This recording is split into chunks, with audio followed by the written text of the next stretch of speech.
Bien, chers amis, je vous propose que nous commencions, il est l'heure. Donc, nous abordons cet après-midi les problèmes de gouvernance mondiale, du rôle des États-Unis dans le monde et donc de cette capacité qu'ont les États-Unis à influencer le monde. Et est-ce que cette capacité est durable? Est-ce que la situation va se prolonger telle que nous la connaissons aujourd'hui? Donc nous avons le grand bonheur de recevoir ici à Poitiers Jean Charest, le président d'une organisation importante de droit au Canada, qui est donc un avocat, mais qui est aussi l'ancien Premier ministre du Québec. Et nous savons qu'en Poitou-Charentes, le Québec, c'est un lien affectif qui est très important pour nous, et notamment quand il s'agit d'observer les États-Unis.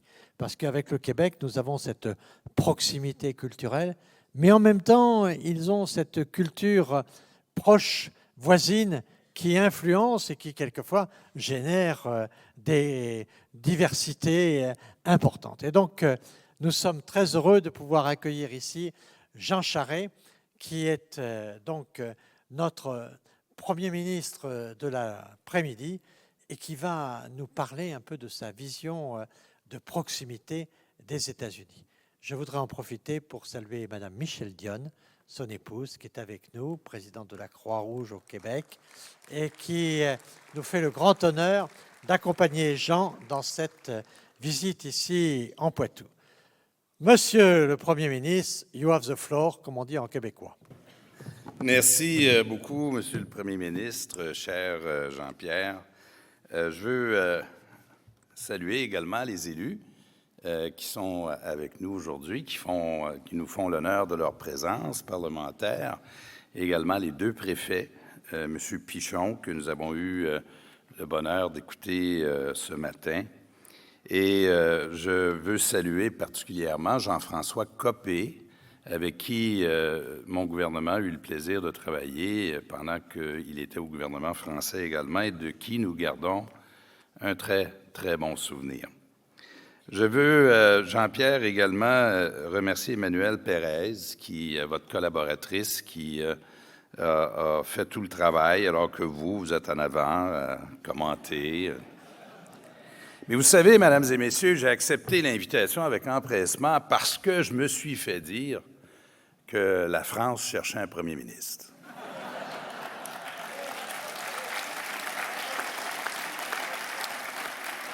Modestement, humblement, et comme nous sommes très près un de l'autre, vous savez qu'il y a entre le Québec et la France une relation d'affection exceptionnelle. Je ne connais pas un autre endroit sur la planète avec qui les Québécois entretiennent un sentiment d'amour, de respect. Nous apprenons beaucoup de vous. Et nous sommes toujours flattés, Jean-Pierre, lorsque vous venez chez nous et nous dites « on s'inspire un peu de ce que vous faites », ce qui me rappelle un épisode pittoresque de l'histoire politique québécoise, celle de la visite du général de Gaulle. Oui, et on peut en parler aujourd'hui. Oui, on en garde un très bon souvenir, sauf que, honnêtement, on pense que le général avait fait une petite erreur. Il croyait que les Québécois étaient des Français qui vivaient en Amérique du Nord, alors que, Jean-Pierre, vous l'avez bien dit, les Québécois, ce sont des Nord-Américains qui parlent français. C'est pas la même chose. Mais nous avons, je dois vous dire, pour les Français, un amour illimité. Nous aimons plus les Français que les Français aiment les Français. Nous avons au Québec des milliers de Français qui ont fait le trajet et que nous accueillons à bras ouverts. C'est une chance pour nous de les accueillir. Ils ont des belles têtes et ils viennent ajouter à la construction de la société québécoise et on reçoit en particulier beaucoup d'étudiants. Vous savez, de l'époque où j'étais premier ministre du Québec, les droits de scolarité dans les universités québécoises étaient au plancher. Et à chaque cycle budgétaire, on me demandait d'augmenter les droits de scolarité.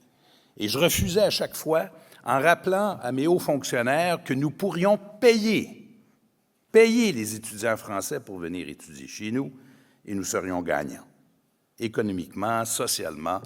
dans tous les sens du mot.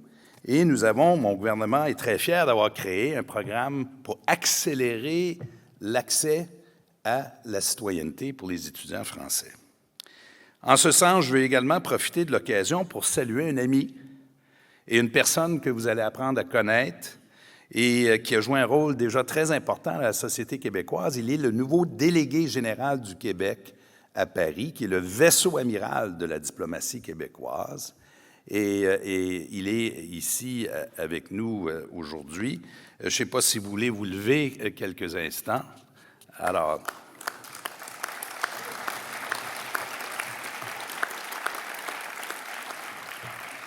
et il nous racontait, Henri-Paul Rousseau nous racontait que son ancêtre, Marc, est né à 40 kilomètres d'ici. Il doit le visiter après la session d'aujourd'hui. Alors, mesdames et messieurs, il est vrai que nous sommes voisins physiquement des Américains et que notre relation avec les Américains est une relation privilégiée, à la fois pour le Québec et le Canada. 78 % de nos échanges commerciaux vont vers les États-Unis. 25 % de notre PIB au total au Canada dépend de notre relation économique avec les États-Unis. Et le Canada, c'est un des 5 pays au monde qui dépend le plus sur les marchés extérieurs pour gagner sa vie. Et facile de comprendre pourquoi les chiffres disent absolument tout. Il y a 40 millions d'habitants au Canada. C'est un marché qui est relativement petit, alors que notre voisin américain, c'est 330 millions d'habitants, et c'est le marché économique le plus riche sur la planète. Je veux donc vous offrir une perspective à la fois québécoise et canadienne sur ce grand débat qui se fait aux États-Unis, l'élection américaine et les suites. Mais d'emblée, je voulais simplement vous dire que je partage également l'expérience que vous vivez. Hier soir, lors d'un dîner, on nous rappelait, et je pense que c'est M. Bernardo qui nous rappelait qu'il a épousé une Américaine. Eh bien, mon épouse Michel et moi, nous avons 3 enfants. Notre fille aînée, Amélie, habite Hong Kong. Elle a marié un Français qui vient d'Aix-en-Provence, qui s'appelle Julien Mathieu. Ils ont 2 enfants. Leur première fille, Léa, née à New York. Et le garçon, né à Hong Kong. Donc, dans notre famille à nous, ma fille aînée, Amélie, elle est canadienne. Son mari est français. Leur premier enfant est américaine. Le garçon né à Hong Kong, on n'est pas sûr, lui. Mais il a depuis pris la citoyenneté française. Et l'hiver dernier, nous avons eu le bonheur de la naissance d'un 3e petit enfant qui s'appelle James, né aux États-Unis. De mes 3 petits-enfants, Jean-Pierre, aucun n'est canadien à ce jour. Et c'est plutôt, ça reste entre nous, hein? Mais voilà un peu une histoire qui ressemble, je suis sûr, si on faisait le tour de cette salle aujourd'hui, à votre histoire également. Je suis élu pour la première fois en 1984 à la Chambre des communes avec le Parti progressiste conservateur du Canada, le gouvernement de M. Mulroney.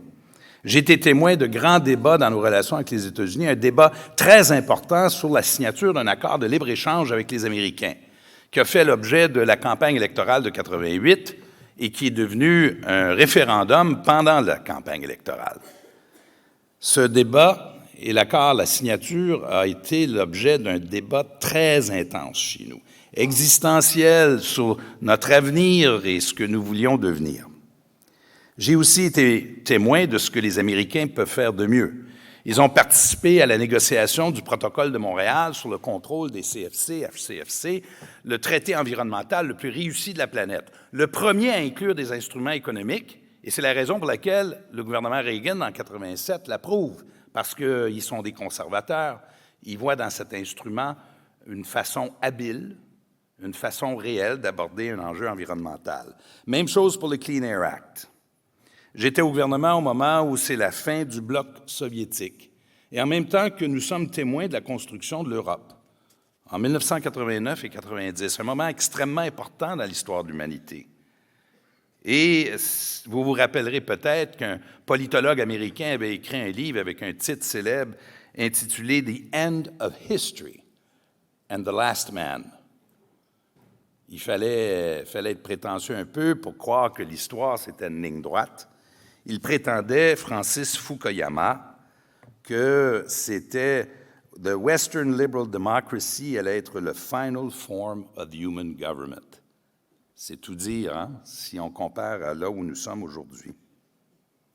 Il y a eu la guerre du Golfe, un moment extrêmement important de 91-92, mené par Bush père, qui, lui, contrairement à son fils, réussit à rallier la communauté internationale à une intervention dans le Golfe, incluant le soutien du président Mitterrand et de la France. Une opération où il a su entrer et faire ce que très rarement les gouvernements et les pays font lorsqu'ils entrent en guerre, savoir quand arrêter et sortir. C'était, à mon avis, un exemple de leadership éclairé de la part d'un homme et d'un président américain qui avait un sens des affaires mondiales. C'est l'époque de l'émergence de la Chine. Vous savez que le Canada était le principal partenaire économique des Américains jusqu'en 2009. Je le sais parce que partout où j'allais, moi j'étais premier ministre, on se vantait, on se disait, vous savez, on est le principal partenaire économique des États-Unis. Entre autres, lorsqu'on se décrivait, on disait aussi, on a Céline Dion. Mais en 2009, tout ça a changé. C'est un marqueur. La Chine était entrée à l'OMC en 2001 avec le soutien du Canada et d'autres pays, sachant pas trop les conséquences que cela allait avoir sur notre économie à nous et l'économie de la planète. C'était donc une période de changement très intense. Le Canada, c'est un pays qui s'est construit en opposition aux États-Unis et à la création des États-Unis. Les Américains ont été très tôt en rupture avec la couronne britannique et avec le soutien des Français, ont fait leur révolution. Cette révolution a inspiré la vôtre, celle de 1789. Chez nous, cependant, le choix a été très différent. Nous avons évolué à l'intérieur du système britannique et nous avons adopté les institutions politiques du British Parliamentary System, que nous aimons beaucoup par ailleurs et que nous maîtrisons bien. Et c'est au Canada où est né le concept de gouvernement responsable.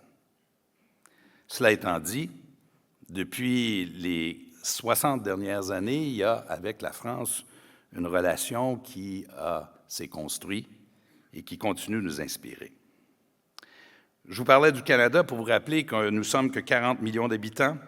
80% de la population canadienne habite à 100 km ou moins de la frontière américaine, alors que notre territoire, il est immense. Mais nous sommes collés sur la frontière américaine à un point tel où il y a 400 000 personnes par jour qui traversent la frontière dans les deux sens. Nous sommes, au Canada, un des pays, c'est une fédération, une des fédérations les plus décentralisées au monde. La seule autre fédération que je connais qui est plus décentralisée que nous, c'est la Belgique. Et personne ne sait comment fonctionne la Belgique. Décentralisée à un point tel où un ancien premier ministre du Québec, pour ne pas le nommer, Bernard Landry, disait que nous avions les pouvoirs au Québec, les pouvoirs, quasi-pouvoirs d'un pays souverain. Un premier ministre du Canada, j'arrive à mon propos, a deux grandes responsabilités. La première, c'est l'unité du pays. Ça va de soi. Au Canada, au Québec, c'est une question qui s'est posée et ça a fait l'objet de deux référendums. C'est la première responsabilité d'un premier ministre canadien. Mais la deuxième est la suivante. C'est de gérer la relation que nous avons avec notre voisin américain, les États-Unis, qui ne sont pas uniquement des voisins, des partenaires commerciaux, ce sont également des alliés et des amis. Mais ce qu'il faut savoir et ce dont il faut tenir compte, si vous êtes premier ministre canadien, mais également de tout autre pays, c'est que les États-Unis, chez nous, ce n'est pas uniquement un voisin, c'est une superpuissance. Et une superpuissance a des comportements qui relèvent de son statut. Les superpuissances ont tendance à tasser les obstacles qui sont devant eux. Les superpuissances sont, par définition, plutôt tournées vers l'interne. Et donc, c'est une chose dont nous devons tenir compte dans la gestion de notre relation avec nos amis américains. Ils ne sont pas de mauvaise foi, mais c'est la réalité. Mais si c'est vrai pour nous, c'est vrai pour la planète entière. Le Canada a toujours, parce que nous sommes très dépendants du marché américain, voulu diversifier son économie et ses échanges commerciaux. Et ça tombe sous le sens. On sait très bien qu'à 78 % d'exportation, nous sommes trop dépendants d'un seul marché qui nous offre à la fois ce qu'il y a de mieux et de pire. En passant, quand l'économie américaine roule, ça va bien au Canada. Quand l'économie américaine va mal, ça va mal chez nous. Alors, il y a toujours eu une volonté de gouvernement en gouvernement de vouloir se diversifier. D'où le projet d'accord économique avec l'Union européenne, que vous avez soutenu, Jean-Pierre, sur lequel nous avons travaillé ensemble, qui a été un projet de mon gouvernement que nous avons proposé en 2007 à l'Union européenne. Je vais vous raconter l'anecdote parce que ça va au cœur du sujet que vous débattez aujourd'hui. Moi, à Davos, je rencontre Peter Mandelson, qui est commissaire au commerce de l'Union européenne. La ronde de Doha de l'OMC vient de déraper. Et à l'époque, on nous informe que les Européens pensent conclure des ententes de libre-échange avec des pays émergents, en passant proposition très compliquée. Nous, on le fait, le Canada, avec les États-Unis et le Mexique. C'est un succès, mais c'est pas simple. À ce moment-là, je propose à Mandelson de négocier un accord commercial avec le Canada. Il me dit pourquoi. Pourquoi le Canada? Parce que soyons modestes, il n'y a personne sur la planète qui se lève le matin et qui se dit « je ne sais pas ce que le Canada pense aujourd'hui ». Et ce n'est pas une critique, c'est la réalité. La bonne nouvelle pour nous, cependant, Jean-Pierre, c'est que lorsque le Canada ou le Québec frappe à la porte de nos voisins, elle s'ouvre. Et on est accueillis chaleureusement. Alors Mandelson me pose la question, je lui réponds ceci. 1. Parce que vous avez intérêt, vous, les Européens, à conclure un accord avec un pays avec qui vous partagez les mêmes valeurs et de pousser plus loin les ententes de commerce. Par exemple, dans l'accord de commerce entre le Canada et l'Union européenne, vous êtes allé chercher un précédent qui vous sert aujourd'hui, c'est la reconnaissance des appellations contrôlées. Ça n'existait pas auparavant. C'est avec le Canada que vous avez fait cette entente que vous pouvez maintenant répercuter et répéter pour le secteur agroalimentaire partout dans le monde. Et ça, nous, on le comprenait. On le comprenait très bien. Et on l'acceptait. Et on le voulait. Vous vouliez avoir accès au marché public, ça a été accordé. Et aujourd'hui, cet accord est un succès. C'est l'accord probablement le plus développé au monde. La deuxième raison que j'ai donnée à Mandelson est la suivante. Un jour, peut-être vous allez vouloir faire une entente avec les Américains, comme nous on a fait, un accord transatlantique.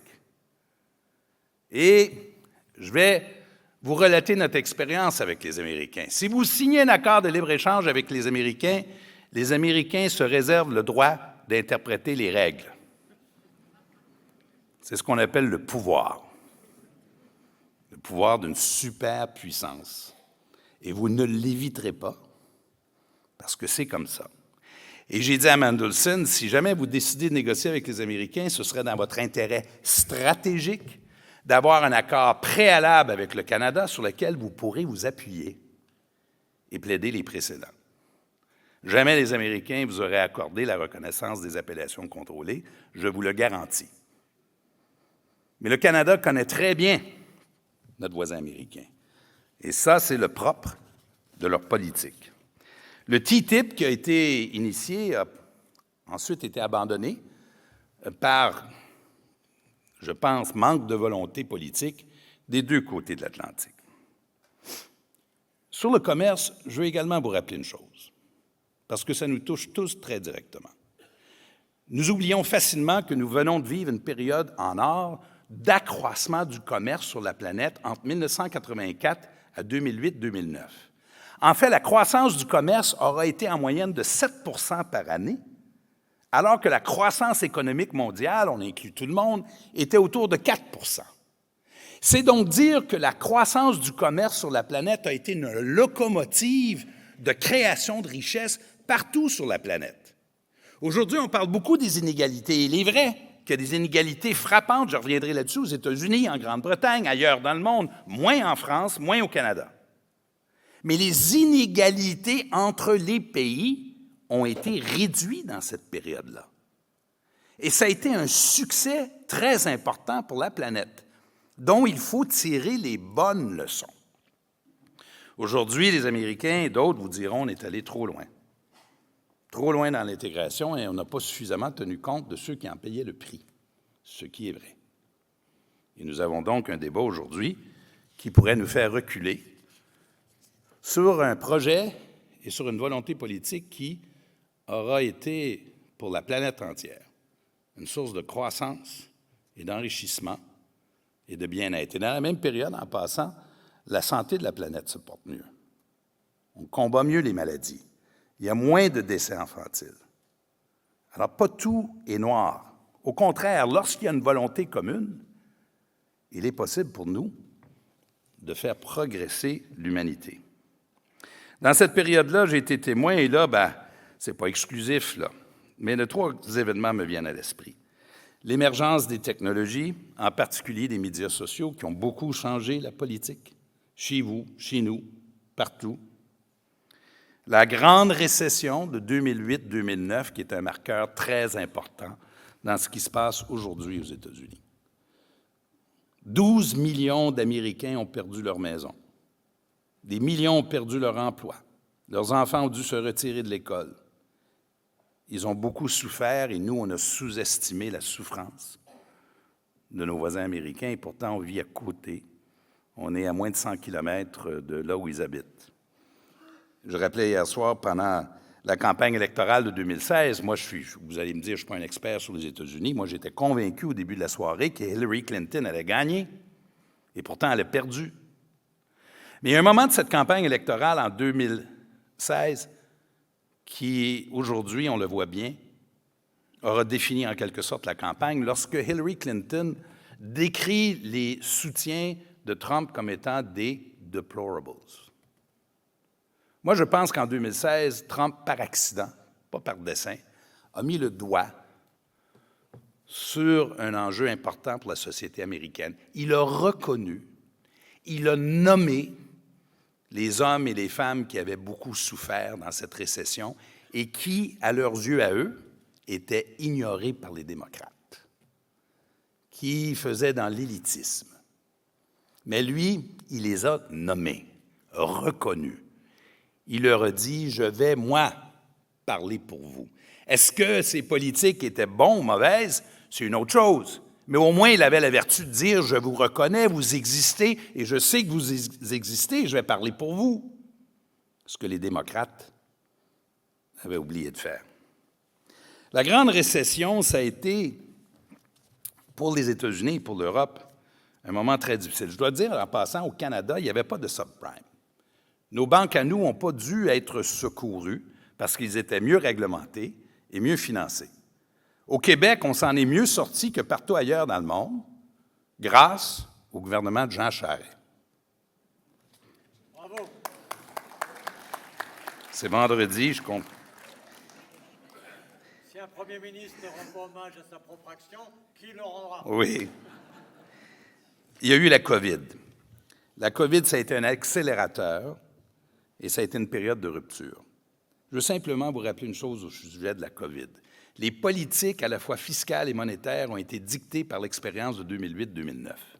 C'est-à-dire qu'en 2008-2009, les gouvernements en sont venus à la conclusion que nous n'avions pas fait suffisamment d'interventions, qu'on ne l'avait pas fait assez rapidement et que nous n'avions pas resté, nous ne l'avions pas fait pour la durée et que la reprise avait été très lente. Or, lors de la COVID, les banques centrales font tout le contraire, et les gouvernements, avec une intervention massive pour baisser les taux d'intérêt et une intervention fiscale sans précédent. Je veux juste ouvrir une parenthèse pour vous dire que tout ça est un laboratoire dont on ne connaît pas à ce jour toutes les conséquences. Et une des premières conséquences qui aurait dû être prévisible, c'est une flambée d'inflation, que certains disaient être transitoire, mais qui ne l'était pas ou en partie ne l'était pas. C'est donc dire que même à ce jour, il est difficile de mesurer toutes les conséquences de nos politiques. Ça a été la période de la montée des nationalismes partout dans le monde, que ce soit au Japon, en Inde, au Mexique, en Russie, le Brexit en Grande-Bretagne. Ça a été la montée des populismes, des autocraties, une augmentation des dépenses militaires et des inégalités. En parlant des inégalités, c'est toujours fascinant d'entendre les chiffres aux États-Unis parce que c'est impressionnant. Ils ont un revenu par habitant qui est très élevé, mais vous savez, aux États-Unis, ils ont le mieux et le pire. Le 1% contrôle à peu près 50% des avoirs et des actifs aux États-Unis. Les gens qui sont les plus pauvres n'ont absolument rien. Si vous voyagez aux États-Unis, dans certaines régions, c'est comme un pays en voie de développement. Ça fait dire à un économiste québécois du nom de Fortin, et je pense que c'est vrai, que pour 80% des Québécois, là, le premier 80%, ils sont, ces personnes-là, en meilleur état financier que le 80% des Américains. En France, vous avez un des taux de pauvreté les plus bas parmi tous les pays développés. Alors, il faut faire très attention aux chiffres américains. Ils masquent derrière ça des extrêmes qui ne reflètent pas la réalité de la majorité de sa population. Et ça explique en passant pourquoi, si le PIB est si élevé que ça, pourquoi sont-ils si malheureux? C'est parce qu'il y a une forte majorité, une majorité, devrais-je dire, qui ne sont pas bénéficiaires de cette richesse. Alors, c'est une réalité, tout ça influence ce que nous voyons aujourd'hui. Je veux revenir sur une question qui est la suivante. Qui sont-ils donc les Américains? Quelle perception ont-ils d'eux-mêmes? Il y a en politique américaine un concept d'exceptionnalisme. Le pays exceptionnel. The shining city on the hill, comme le disait le président Reagan dans son plus célèbre discours. Il y a un papier qui a été écrit le 7 juillet dernier dans le New York Times par un nommé Lozada sur l'exceptionnalisme qui dit ceci. In our most back-patting moments, that self-portrait has one word caption, exceptional.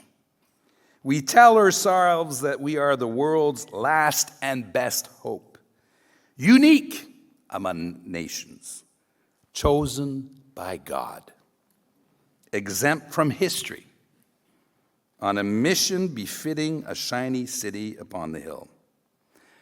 Eh bien, la prochaine élection présidentielle, pour cette raison et d'autres, elle est aussi existentielle. Pas uniquement exceptionnelle, mais également existentielle. Biden a dit après son débat avec Trump ceci sur le même sujet.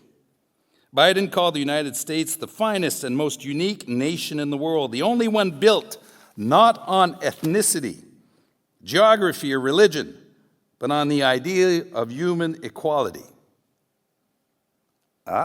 C'est drôle, moi, la liberté, l'égalité, la fraternité, c'est français aussi.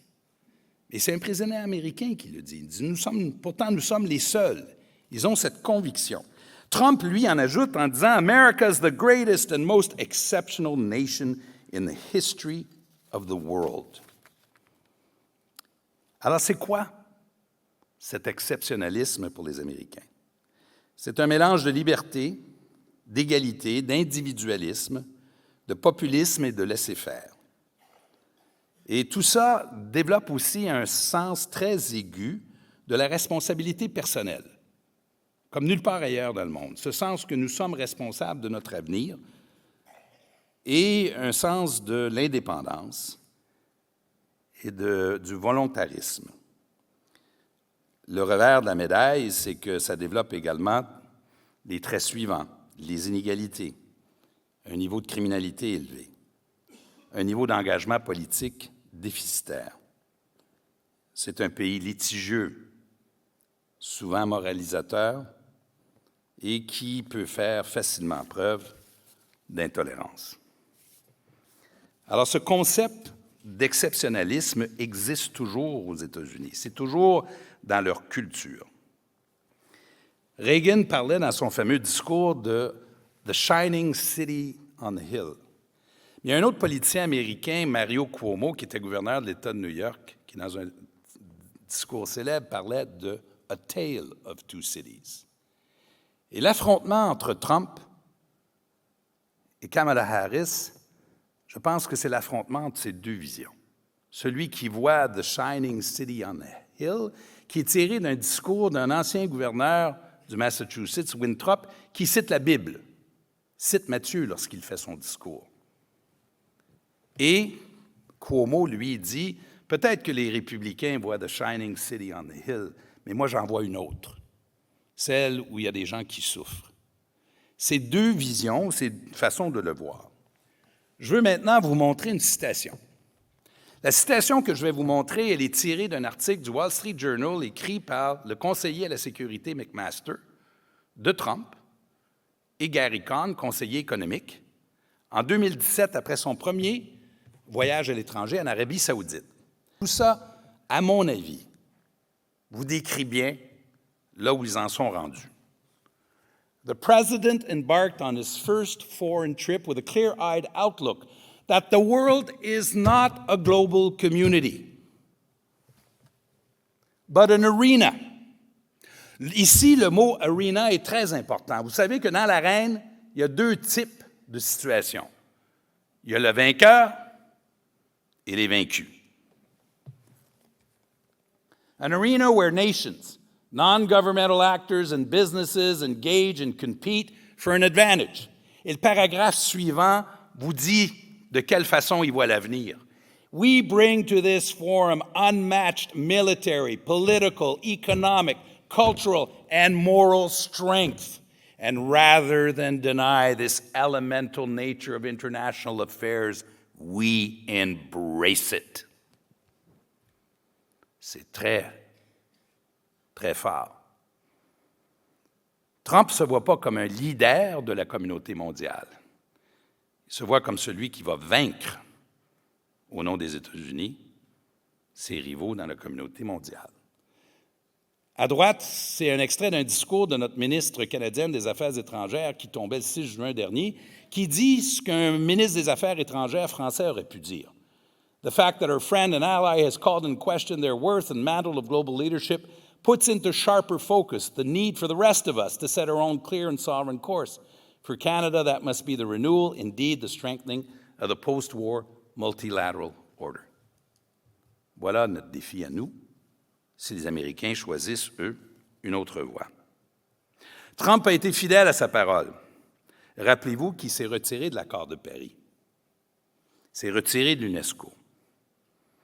Il s'est retiré de la négociation d'un accord de libre-échange en Asie qui s'appelait TTIP, qui rejoignait à ce moment-là une douzaine de pays, incluant le Japon et le Canada, et qui, aujourd'hui, serait significatif dans la construction de la relation et de la présence américaine dans l'Asie.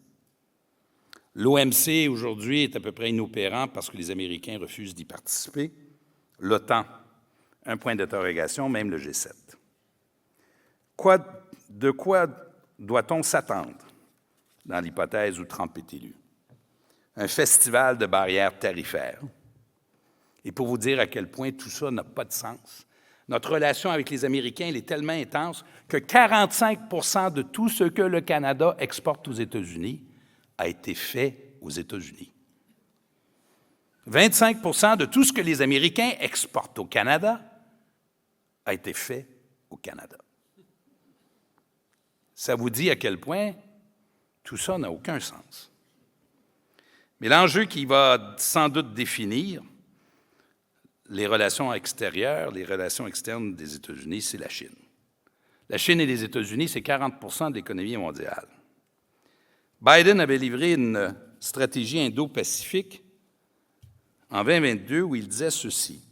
« Building a balance of influence in the world that is maximally favorable to the United States and our allies and partners is what we are seeking to do. In essence, the administration sought constrainment. » Pas le containment de Keenan, le diplomate américain vis-à-vis le bloc soviétique, de containment, de constrainment. J'ai trouvé cette note encourageante pour la raison suivante. Si on se projette vers l'avenir, les Américains, compte tenu de la géographie et des distances, ne peuvent pas espérer faire un contrepoids à la Chine sans bâtir des alliances dans la région de l'Asie. Impossible. Il leur faut le Japon, la Corée du Sud, les Philippines. Et il leur faut aussi les autres pays du G7. Peu importe leurs ambitions, ils n'y arriveront pas autrement. Je conclus avec ce que nous devons surveiller, donc. Et la première chose, ça a été mentionné ce matin, et c'est très inquiétant. Est-ce que le camp Trump accepterait les résultats d'une défaite? Et son refus est déjà y remettre en question le processus électoral. À tout régulièrement, ils disent qu'il y a de la tricherie, alors que les gens n'ont pas encore commencé à voter. Si c'était le cas, cela créerait beaucoup d'instabilité, pas juste aux États-Unis, mais ailleurs dans le monde. L'autre chose dont il faut tenir compte, c'est que le Trump qui est à l'écran ici est un président transactionnel. Lorsqu'il s'assoit avec un chef d'État ou de gouvernement, sa vision ne s'étend pas au-delà des grandes alliances, 3, 4 générations plus tard. La question qui est dans sa tête à lui est la suivante: « What can you do for me? » C'est le milliardaire new-yorkais de l'immobilier qui dit à celui qui est son vis-à-vis: « Vous avez quoi à m'offrir? » Et c'est comme ça avec le Canada et avec la France. Et répondre des généralités en passant, ça ne passera pas. Il faut identifier les intérêts communs que nous avons. Je peux vous dire à l'avance, dans le cas du Canada, nous avons des métaux stratégiques partout sur le territoire, de l'énergie. Et là, il y a des intérêts communs. C'est un État moins engagé qui sera là. Et je terminerai, Jean-Pierre, je vous vois bouger avec un souhait et un rêve, une ambition, qui est la suivante. Si j'avais à vous proposer un grand rêve pour l'avenir qui dépasse l'étape et l'époque que nous connaissons aujourd'hui, pourquoi l'Europe et l'Amérique du Nord ne feraient pas justement, si on veut affirmer notre présence dans le monde et un contrepoids à la Chine, un accord de libre-échange entre l'Europe et l'Amérique du Nord, pas uniquement le Canada? Pourquoi pas faire cette initiative, non pas dans le but de contrer la Chine, mais de pouvoir établir un rapport de force, un équilibre qui reconnaît également le bien commun. Cela étant dit, merci beaucoup de votre patience et de m'accueillir aujourd'hui.